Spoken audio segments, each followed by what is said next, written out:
Welcome to Saturday Night at the Movies. I'm your host, Glenn Holland. Tonight's film is 1983's The Outsiders, directed by Francis Ford Coppola. The movie is a dramatization of the young adult novel by S.E. Hinton. The ensemble cast features early appearances of a host of actors who later went on to greater fame. The leads are C. Thomas Howell, Matt Dillon, Ralph Macchio, and Patrick Swayze. Now familiar faces in smaller roles include Rob Lowe, Emilio Estevez, Tom Cruise, and Diane Lane, supported by Leif Garrett and Tom Waits. The Outsiders takes place in Tulsa, Oklahoma in 1965. Teenagers there fall into several groups based mostly on social class. Among them are the Socias, short for socials, the well-off kids with social status, including football players and cheerleaders. At the opposite end of the social scale are the Greasers, poor white kids from the so-called bad side of town. One of them, Ponyboy Curtis, lives with his brother Soda Pop and their older brother Daryl, who became head of the household when the boy's parents were killed in an accident. One evening, Ponyboy is hanging out with his friend Johnny when they're attacked by a couple of Socias. They escape and later sneak into a drive-in theater with their friend Dallas. When Dallas hits on a Soch cheerleader, Cherry, she snubs him and he stalks off. Cherry and her friend Marcia chat with Ponyboy and Johnny, and when the movie's over, the two boys offer to walk the girls home. But they're intercepted by Cherry's drunk boyfriend Bob and his friend Randy, the same Socias who assaulted Ponyboy and Johnny earlier in the evening. To keep the peace, the girls go with them, leaving Ponyboy and Johnny to walk home on their own. Later, Bob and Randy and some other Socias find them in a park and go after them again, trying to drown Ponyboy in a fountain. He blacks out. When he comes to, the Socias have disappeared. Bob's lifeless body is lying on the ground, and Johnny is holding a bloody switchblade. S.E. Hinton began writing The Outsiders in 1965 when she was 15. The basis of her story was two gangs, the Socias and the Greasers, at her school in Tulsa, Will Rogers High School. Hinton wrote the book in the first person with one of the Greasers, Ponyboy Curtis, as narrator. The Outsiders was published by Viking Press in 1967, when Hinton was 17. The novel has sold more than 14 million copies, and Hinton is now credited with creating the literary genre of the young adult novel with The Outsiders and other novels that followed it. Those include 3 other novels that were made into films in the 80s. That Was Then, This Is Now, published in 1971, Rumblefish in 1975, and Tex in 1979. Francis Ford Coppola's involvement with The Outsiders was the result of a letter to the director in 1980 from Jo Ellen Misakian, an elementary school librarian in Fresno, California. She wrote to him on behalf of her 7th and 8th grade students, who agreed that someone should make a film of The Outsiders and that the best person for the job was Coppola. Attached to the letter were 15 pages of children's signatures written in different colors. Coppola read the book and was won over.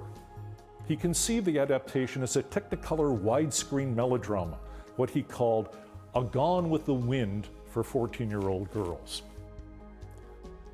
Coppola was at a low point in his career in the early 80s, after the resounding success of the Godfather films and Apocalypse Now in the 1970s. The independent movie production company that he had founded with George Lucas, Zoetrope Studios, had to be sold after the disastrous failure of his $26 million musical One from the Heart in 1981. It took Coppola years to fully pay off his debts. But making The Outsiders in Tulsa offered him an opportunity for a respite from his problems. I used to be a great camp counselor, Coppola told the New York Times in 1983. And the idea of being with half a dozen kids in the country and making a movie seemed like being a camp counselor again. I'd forget my troubles and have some laughs again. Francis Ford Coppola selected his young cast through a series of auditions. Rob Lowe recalled in 2011 that instead of meeting actors individually to read for roles, Coppola would gather a group of as many as 30 at a time and try them out in different combinations of different parts.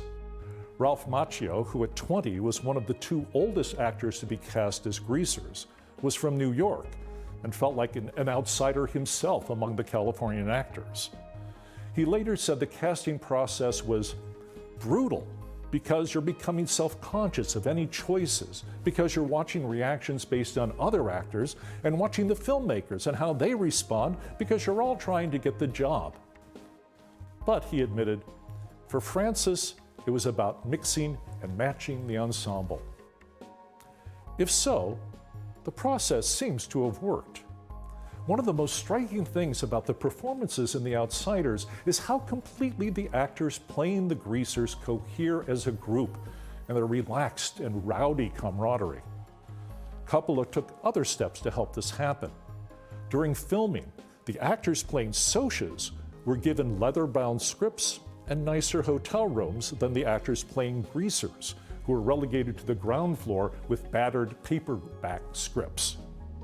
Coppola wanted to give both groups a sense of the social distance between them and generate tension. He also had C. Thomas Howell, Rob Lowe, and Patrick Swayze spend a night in the house where the Curtis boys live in the movie.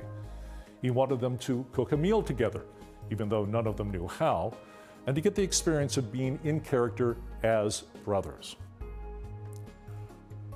Author S.E. Hinton was involved in every aspect of the production. She has said the boys caused quite a bit of trouble in the hotel where they were staying during the 3 months of filming. She recalled a reenactment of the scene where the Socs tried to drown Ponyboy with 6 of the actors dunking one another in the hotel's lobby fountain. The fountain was removed within weeks. Several years later, Tom Cruise was introduced to someone who said he'd worked at the hotel in Tulsa when the cast stayed there. Cruise responded, "I'm sorry." The Outsiders is credited with launching the core of the brat pack of actors who appeared in films during the 80s. Probably no other single motion picture in American film history has featured or introduced more young actors in the early stages of their careers who would go on to star in later movies. These actors include Patrick Swayze, Ralph Macchio, Matt Dillon, Rob Lowe, Diane Lane, and Emilio Estevez. And of course, Tom Cruise went on to star in any number of money-making films in the years since The Outsiders, including appearing in 6 Mission Impossible films as Ethan Hunt. Over the years, The Outsiders has earned a cult following. Coppola received many letters from fans of Hinton's novel over the years after the film was released. They often expressed disappointment that several key scenes from the book were omitted from the film version. In fact, Coppola had originally filmed most of those scenes, but they had later been cut when the studio executives were concerned the film was too long. Years later, Coppola's granddaughter was reading the book in class and was going to watch the film with her schoolmates. Because he didn't want to disappoint them, Coppola gathered and edited back in most of the excluded footage. Eventually, this version became his own director's cut and was released on DVD in 2005 under the title The Outsiders, The Complete Novel. S.E. Hinton has a cameo late in the film as the nurse who argues with Dallas about the whereabouts of his hospital gown. Hinton has often said how much she loved the boys who played the Greasers.